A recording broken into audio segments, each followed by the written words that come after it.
DDR в свое время надел очень много шума в сталкерском моддинге. Подобно оригинальным частям сталкера, на данный мод начали выходить любительские сборки. Однако в последнее время в связи с ожиданием нового патча, количество новых сборок значительно уменьшилось. Это вышло из-за того, что многие разработчики ждут новую версию, чтобы на ней уже делать свои сборки. Но буквально недавно со мной связался человек под ником Драгомир. Оказывается, что все это время он делал свою сборку на данный мод. Может быть, она не такая и глобальная, как Ребаланс или Рерум, но ряд моментов вызвал приятное удивление. Что же в ней есть, разберем по порядку.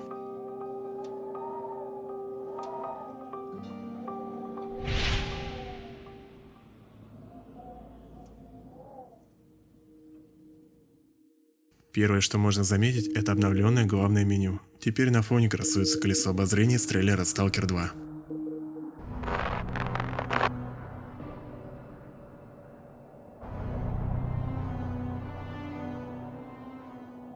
Также изменены изображения в меню настроек и сохранения игры. По-прежнему доступны различные режимы игры и облегчение геймплея. В общем, тут все как и было, только измененный фон. Изменена точка старта персонажа. Теперь мы появляемся не в домике в деревне новичков, а на юге кордона, около перехода на болото.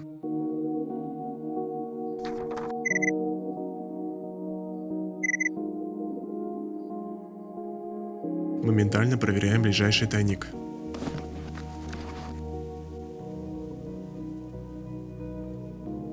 Подбираем медикаменты возле тела и, хватая дозу радиации, бежим в деревню новичков.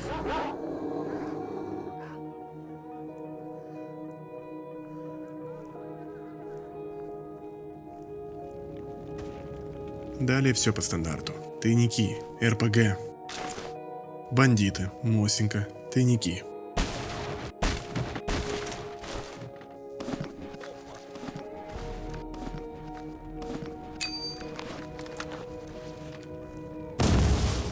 Бежим продавать найденное добро Сидоровичу. И вот тут можно заметить, что значительная часть иконок переработана, причем на довольно хорошем уровне. Я был очень удивлен, когда увидел, как сделаны трофеи мутантов. И сделано это очень логично. Большинство трофеев теперь помещены в пластиковые пакеты, а приготовленное мясо теперь хранится в жестяных банках.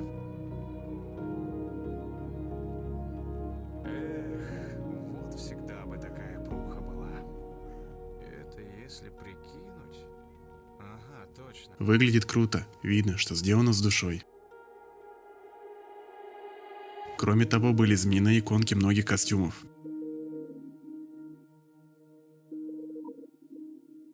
Медикаментов и других предметов. Перейдем к обзору геймплейных изменений. Трофеи у мутантов теперь можно срезать все разом. Мелочь, а приятно. Это будет экономить немного времени при охоте.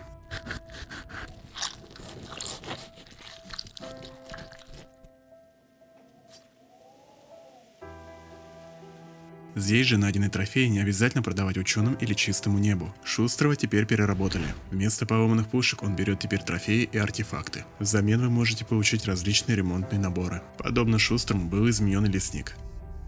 У него можно выменять различные наборы для крафта, но теперь он, подобно Шустрому, не принимает поломанное оружие. Для обмена потребуются продукты питания. И возникает вопрос, куда девать поломанные пушки? И вот тут мы переходим к тайникам. Поиграв в данную сборку около дня, я заметил, что в тайниках довольно часто выпадают ремонтные наборы, чего не было ранее в других сборках. Их можно использовать для того, чтобы вычинить подобранное оружие, которое в последующем можно сдать по квесту и получить максимальную награду, или же продать торговцу. Кроме ремонтных наборов, теперь в тайниках выпадают и артефакты. Однако вам потребуется защитный контейнер, чтобы перенести его до вашего схрона. Приятное дополнение, ведь в оригинале самое лучшее, что можно было найти с тайников, это наборы для крафта. Были добавлены новые предметы в крафте. Рассмотрим самое крутое для каждого из наборов. В инструментах для грубой работы теперь можно создать зажигалку, которая в последующем позволит бесконечно зажигать костры.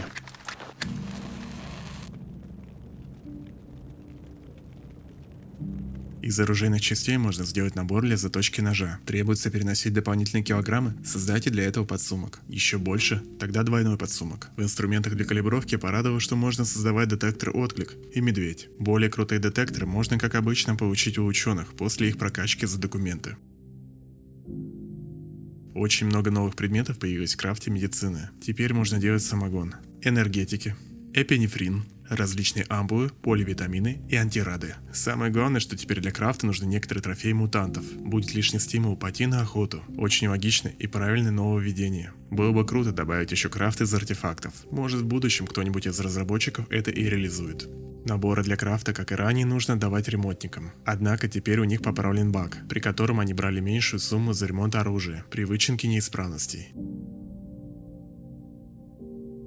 Помимо этого, теперь большинство оружия и комбинезонов можно прокачать на полную. Может, немного и имбово, ну ладно. Кстати, Громов теперь одиночка и выдает денежную награду за инструменты. Арни теперь нет на арене. Его можно найти в баре Сторинген.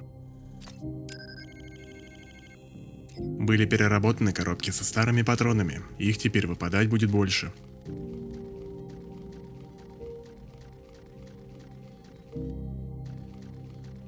Приятным дополнением стало то, что убрана инфляция. Стоимость товаров не будет повышаться. Также исправлен баг с наградой за квесты на 70-й день, при котором не вам платили награды за выполнение задания, а вы. Да, было и такое. Теперь можно смело подольше повыживать.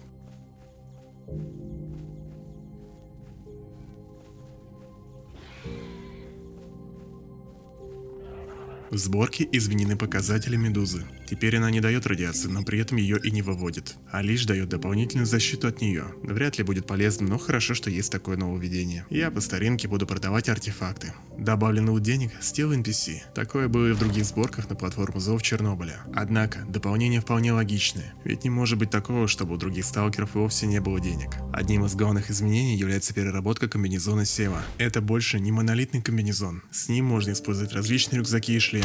Хочешь использовать баллон? Пожалуйста. Хочешь рюкзак? Пожалуйста. Выбирай для себя наиболее удобный шлем, который защитит от аномалий или от вражеской пули. Хорошим изменением теперь является то, что Химеру и Псевдогиганта можно убить с огнестрельного оружия. И не нужно играть с мутантом в догонялки, параллельно нокаутируя его старым молотком. Но все равно молоток — это круто.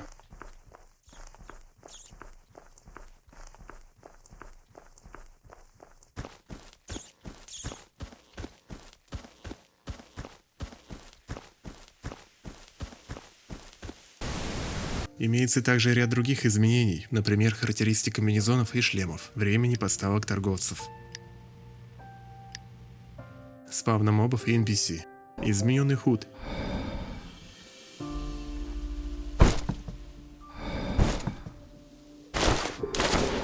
измененные звуки детекторов,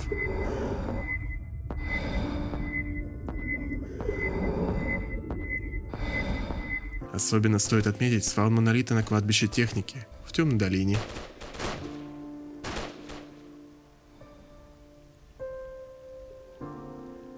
И в темной лощине, ведь по сути в ДДРе было очень мало вражеских NPC, так как чем больше дружеских группировок вы имеете, тем лучше, что немного ограничивает игрока в свободе действий. Это нововведение немного исправляет ситуацию. Теперь будет больше перестрелок. Больше лута, больше экшена, что довольно неплохо. Награды за документы у лидеров группировок остались без изменений. Может быть, вы ждали новые квесты. К сожалению, в сборке их нет. Однако данная сборка будет неплохой причиной перепройти ДДР перед выходом новой версии. Подводя итоги, можно отметить ряд крутых моментов.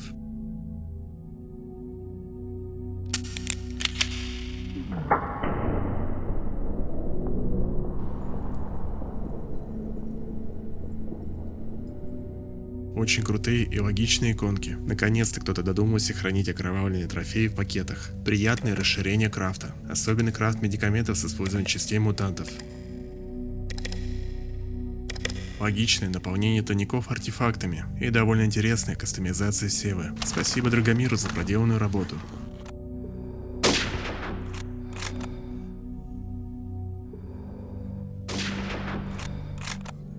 Ну что, выживший? Еще одно приключение в мире ДДР подошло к концу. Эта ходка завершается, но впереди нас ждет еще много приключений. Пока, друг. До новых встреч.